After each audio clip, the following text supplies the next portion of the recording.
Free speech. Welcome back. A group of atheists at the University of Texas in San Antonio is trying to tempt college kids into trading their Bibles for pornography. It's part of a program called Smut for Smut, sponsored by the student organization called Atheist Agenda. That group's president, Thomas Jackson, joins us live now from San Antonio. Thomas, thanks a lot for coming on. Hey, happy to be on. Thanks. You don't look like an atheist. But tell me. Oh, really? No, no.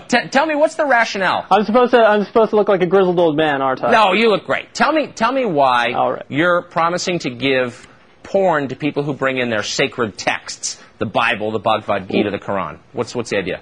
All right. Well, we have this Bronze Age tribal nonsense. These things written by people in tents ages ago. And we're using this to renounce science standards in our classrooms in America. We're using it to influence our political agenda. And we've read it. Atheists actually tend to be rather knowledgeable about Scripture, and we are using this as a medium to get people to know what's actually within the religious text that they hold so dear. Why porn, though? I mean, why not just argue, about what parts of the sacred text you find specious?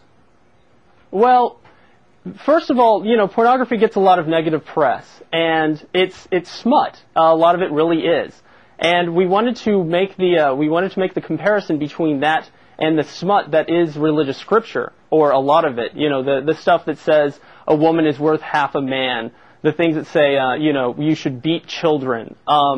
These things aren't acceptable in our society, and if pornography is not acceptable, then these things surely aren't.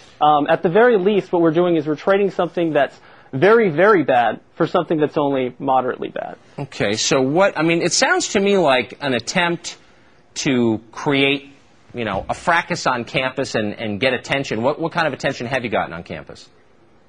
Well, we've actually had a lot of open discussion. There has been a minor amount of outrage, but the outrage it's more of a First Amendment rights type of outrage. A lot of people don't really seem to understand that this is America, and we have freedom of speech here. Oh, come on, everybody we have freedoms people can't even imagine. Everybody knows that. This sounds like proselytizing, though, and I thought atheists weren't supposed to be in the business of proselytizing. Well, first of all, don't tell atheists what to do. We'll set our own agenda. Just kidding.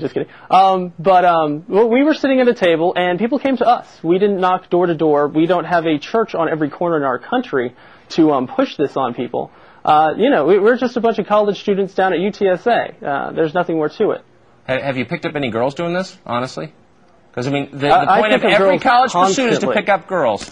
None? Well, no, it's to become educated, but picking up girls is a nice thing to do on the side. So I haven't had too many problems there. What kind of texts have you gotten, and what kind of porn are you handing out? Well, we got quite a few Bibles. We got a couple copies of the Quran. Somebody brought in a satanic Bible. I haven't gotten a chance to look at that. I'm not really sure what that is.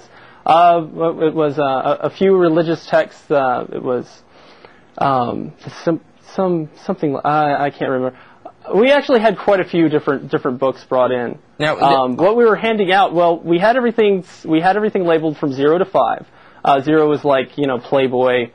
Things that aren't really necessarily pornography. I mean, if you've ever read a Playboy, right? It's not really that hardcore. So people got to decide what they wanted. At the bottom of this, on your website, you have a statement. We find that morality should not be derived from religious texts. What should morality be? Well, morality's not. What should it be derived from? Well, morality is not derived from religious texts. Religious texts actually contradict each other. If you read the Bible, it contradicts itself on nearly every page. And the fact that people can decide which one to go with shows that they are getting their morality from somewhere else. Morality is actually based off of empathy, and failing empathy, it's based off of fear of reprisal from the law. That is where morality comes from. Yeah, but the law, it's a circular argument that you need to think through a little bit more, Thomas, because the law itself is based on at least a notion of abstract right and wrong, and that is not rooted in empathy or any emotion, but a kind of, an abstract belief that this is right and this is wrong because someone larger in control says so. Well, no, that's not true. It's based off of things that are good for society.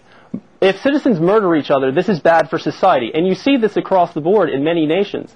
Several religions have stumbled upon this, but it's not the religious text that's bringing this to people. they are finding this on their own. And societies that don't find this don't survive. Huh. Thomas Jackson, thanks a lot for joining us. I appreciate it. Don't agree with what you do, but I appreciate you explaining it. Thanks.